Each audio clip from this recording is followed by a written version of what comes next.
Social media संदोरक पाव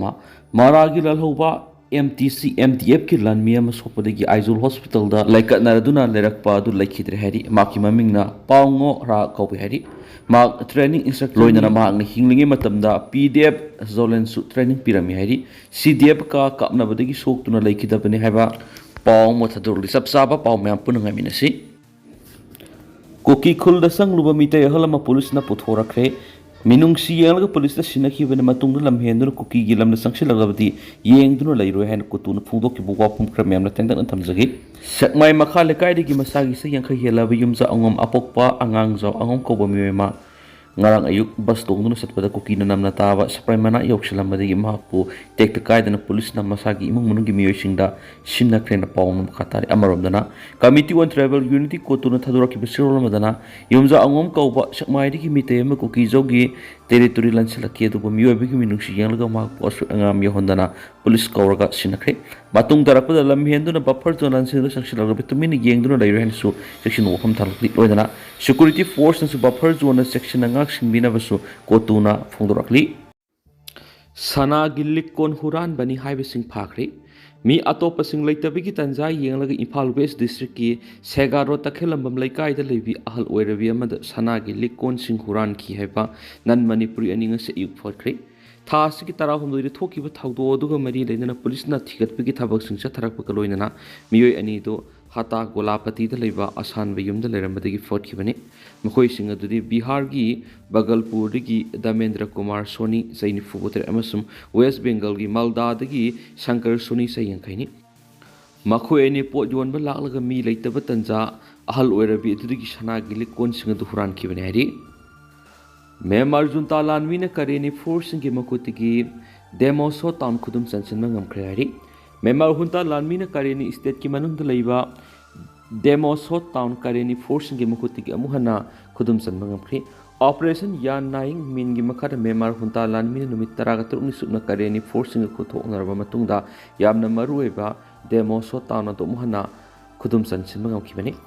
करेनी national progressive party KNPP Karenni nationalist defence force KNDF अमसुम people's defence force की अपुनबा आम विंगम ओरिबा करेनी आर्मी बु मेमर हुंता की लानमिसिंगना माइथीबा पीरबा मतुंगदा टाउन समुहन खुदुम संसन ngamkhibani कुमजाइंग लिसिंगनिगा कुनगो हमदोगी नवेंबर करेनी आर्मी ने सथबा ऑपरेशन 1111 की मतमदा करेनी स्टेट से करेनी फोर्स न खुदुम संसन ngamkhibani करेनी फोर्स ngasiना मेमर हुंता लानमी की यामना मरुएबा मफम अमु ओरिबा करेनी की कुनुंग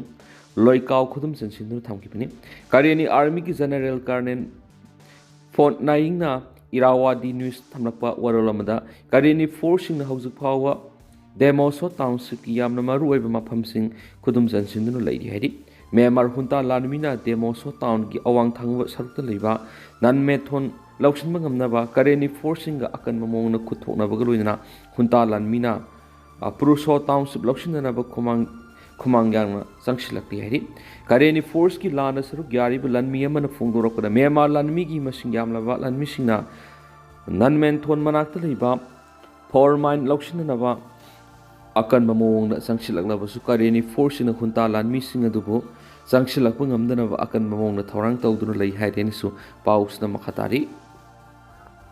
रैपिड सपोर्ट फोर्स न सूडान की खुंगंग अटैक तौखिबदा मियोय तरेट हटख्रे युम क्या मै थारमले पैरामिलिटरी ग्रुप अमा ओइरिबा रैपिड सपोर्ट फोर्स न सूडान की खा थांग सरुकता लैबा खुंग अमद अटैक सथदुना मियोय तरेट हटख्रे युम क्या सुमै थारम खिलोइनना लनथुम क्या हुदुना पुख्रे हाइन मफम मदुर लैबा मेडिकल ग्रुप अमा की मकेदिगी फोंदोरकली लैबा पुपो नुमिक की अटैक अदुर सूडान की नॉर्थ कोर्डोनफा प्रोविंस की लौसु की थाबक तौबा कांगलुप ओइरिबा अलगाप्सन अल मारामा खुंगंग रैपिड सपोर्ट फोर्स की मेकेडी की अटैक से थरखिबने हाइना सूडान डॉक्टर्स नेटवर्क की मेकेडी की फोंदोरकली लोक असिना मखा तारदुना अटैक अदुर सिखिबा मियोय तरेट की मनुंगदा अंगा अनि याखि RSF की फाइटर सिंग अदुना मफम अदुगी युम क्यार संगदुना माल संग हुलारबा मतुंग मै थारमखि मखोइना मेडिकल सप्लाई की ओइबा पोलम क्यासु नमदना पुखि हैरि सुदा लेंगा का सथरिबा सिविल वार सिदा RSF न तुवान मफम सिंग मनिंग खरा हलकपदगी लेबा अदुगी थाव फंगो मफम सिंग खुदुम चनना बहोनरकपगी थाव अम ओइना ꯀꯣꯔꯗꯣꯟ ꯕꯟ ꯈꯨꯡꯒꯪ ꯑꯗꯨꯗ ꯑꯦꯇꯦꯛ ꯆꯠꯊꯔꯛꯈꯤꯕꯅꯤ ꯆꯍꯤ ꯑꯁꯤꯒꯤ ꯑꯍꯥꯟꯕ ꯁꯔꯨꯛꯇ ꯁꯨꯗꯥꯟꯒꯤ ꯃꯤꯂꯤꯇꯔꯤꯅ RSFꯄꯨ ꯃꯔꯨꯑꯣꯏꯕ ꯁꯤꯇꯤ ꯀꯌꯥꯗꯒꯤ ꯇꯥꯛꯊꯣꯛꯄ ꯉꯝꯈꯤ ꯃꯗꯨꯒꯤ ꯃꯅꯨꯡ ꯆꯟꯅ ꯈꯥꯔꯇꯨꯝ ꯑꯃꯁꯨꯡ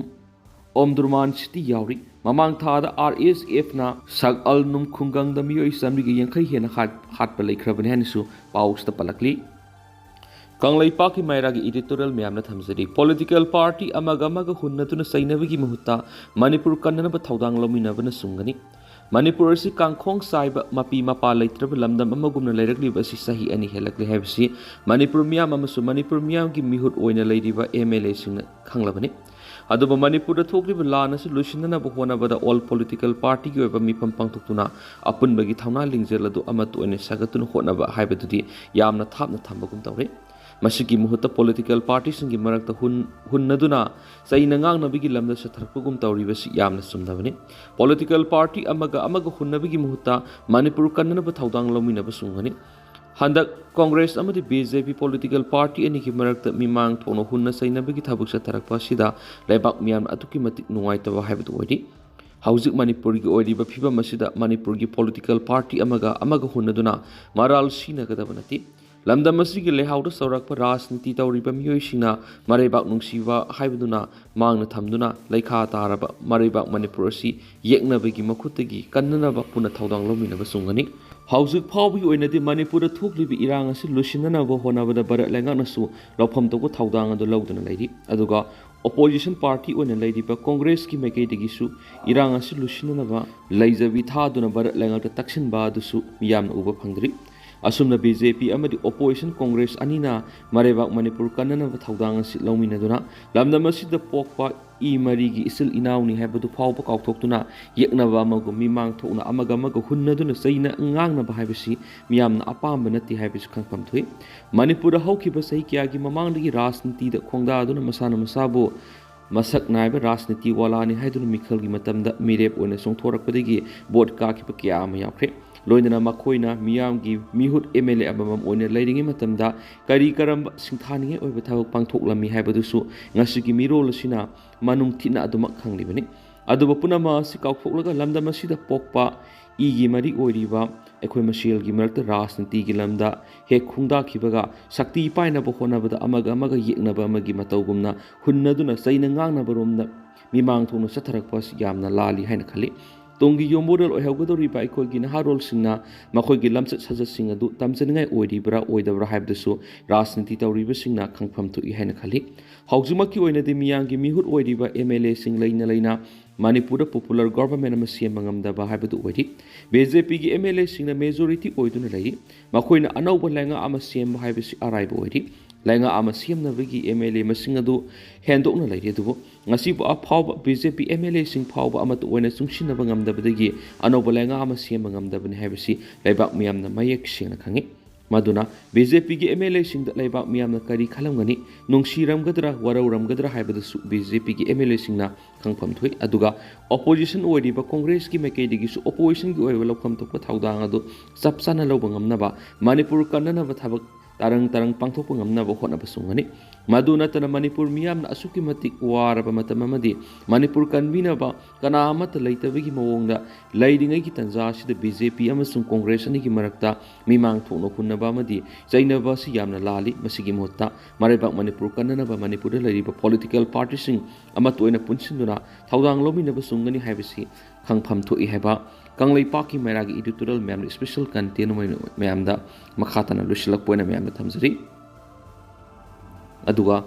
तेंतंग सुमना मैमना थमजरमगे हौजिक ओइनदि मैम पाउ सि मतंग असे लुसिनजरगे मसुम मखाताबा अनौबा अपडेट मैम पुनंग ngамina सेना चैनल सिगी मेकेडिगी मैम फमदा मखाताना थमजरी मखाताबा अनौबा अपडेट मैम पुनंग ngамina चैनल सिगी मेकेडि थमजरी।